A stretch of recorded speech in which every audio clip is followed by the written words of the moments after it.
Bismillahirrohmanirrohim. Alhamdulillah vassalatu vassalamu ala rasulillah. Tili va qalbiga haq joriy bo'lgan inson.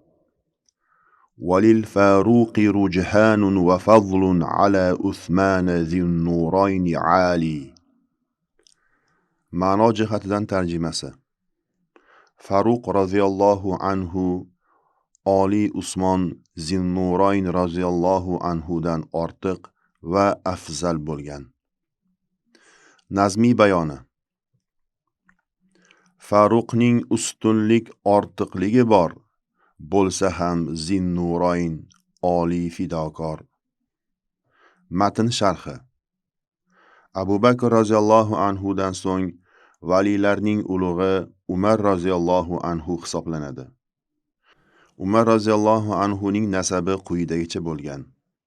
Umar ibn Hattob ibn Nufayl ibn Abdul Uzzo ibn Riyoh ibn Abdulloh ibn Qurud ibn Rizoh ibn Adi ibn Ka'b ibn Lu'ay.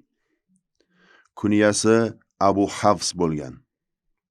Umar roziyallohu anhu nubuvvatning 6-yilida islomni qabul qilgan. Ibn Abbos roziyallohu anhudan rivoyat qilinadi. Rasululloh sallallohu alayhi vasallam bilan birga 39 ta erkak va bitta ayol kishi islomga kirgan edilar. So'ngra Umar islomga kirdi va ular 40 ta bo'ldilar. Shunda Jabroil alayhissalom ushbu oyatni olib tushdi. Astaizu billah. Ya ayyuhan nabiyyu hasbukallohu va man ittaba'aka minal mu'minin. Sadaqallohul azim. Ey payg'ambar, sizga va sizga ergashgan mo'minlarga Alloh kifoyadir. Anfal surasi 64-oyat. Rasululloh sallallohu alayhi vasallam Alloh taolo haqni Umarning tili va qalbiga joriy qilgan. U Faruqdir. Alloh taolo uning vositasida haq bilan botil orasini ajratdi deganlar. Abu Umar Zakvondan rivoyat qilinadi. Oyshaga Umarni kim Faruq deb nomlagan dedim. U Nabiy alayhissalom nomlaganlar dedi. Umar roziyallohu anhu asos solgan ishlar. Umar roziyallohu anhu ko'plab ulug' ishlarga asos solgan.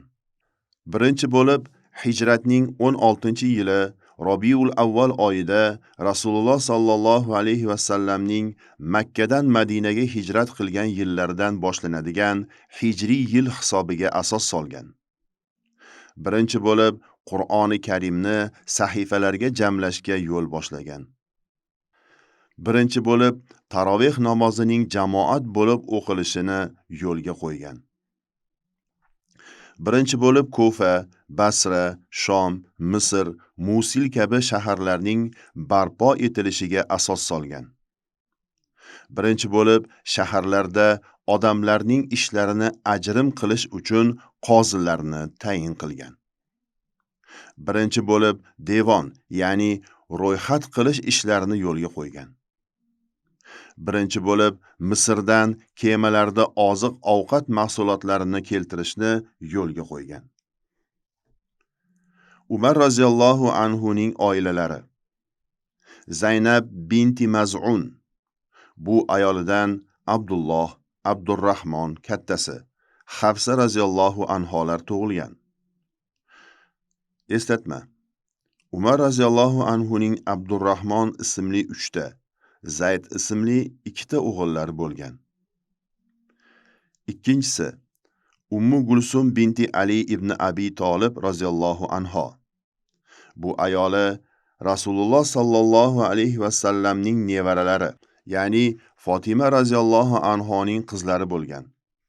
Ushbu ayollaridan Zayd kattasi va Ruqoya ismli farzandlari tug'ilgan. Uchinchisi, Ummu Kulsum binti Jarval. Bu ayolidan Zayd kichkinasi va Ubaydulloh ismli farzandlari tug'ilgan. Umar roziyallohu anhu bilan Ummu Gulsum binti Jarvalning oralarini islom ajratgan. To'rtinchisi, Jamila binti Sobit. Bu ayolining oldingi ismi Osiya bo'lgan. Rasululloh sallallohu alayhi va sallam uni Jamila deb o'zgartirganlar. Bu ayollaridan Osim ismli farzandi tug'ilgan. 5-si Luhayya. Bu ayol Ummu Valadi bo'lgan. Bu ayoldan Abdurrahmon o'rtanchasi ismli farzandi tug'ilgan. Ushbu Abdurrahmonning laqabi Abul Mujbir bo'lgan. 6-si Ummu Valad cho'rilari. Bu ayolning ismini ba'zilar faqiha bo'lgan deyishgan, lekin ba'zilar faqiha boshqa cho'risi bo'lgan deyishgan. Bu cho'risidan Abdurrahmon kichigi ismli farzandi tug'ilgan. 7-si Ummu Hakim binti Xoris ibn Hishom. Bu ayolidan Fatima ismli qizi tug'ilgan. 8-si Faqiha. Bu ayol Yamanlik bo'lib, Umar roziyallohu anhuning ummu valadi bo'lgan. Bu cho'ridan Zaynab ismli qizi tug'ilgan. Zaynab Umar roziyallohu anhuning eng kichik farzandi bo'lgan. 9-si Otika binti Zayd.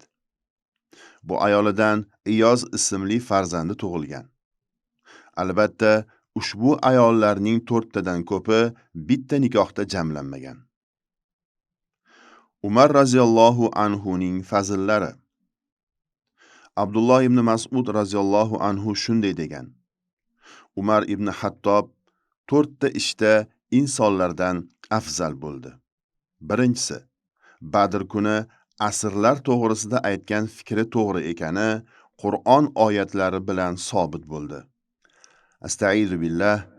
Laula kitabun minallohi sabaqa lamassakum fima akhadhtum azabun azim.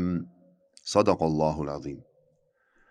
Agar Allohning taqdirda xatoni kechirishi to'g'risidagi bitigi bo'lmaganida, albatta sizlarga olgan tovonlaringiz uchun ulkan azob yetgan bo'lur edi. Anfal surasi 68-oyat. 2-si Hijob to'g'risidagi aytgan gapi Qur'on oyatlari bilan tasdiqlangan. Umar roziyallohu anhu Nabiy sallallohu alayhi va sallamning ayollariga yopinchiqqa o'ranishlarini buyurgan edi.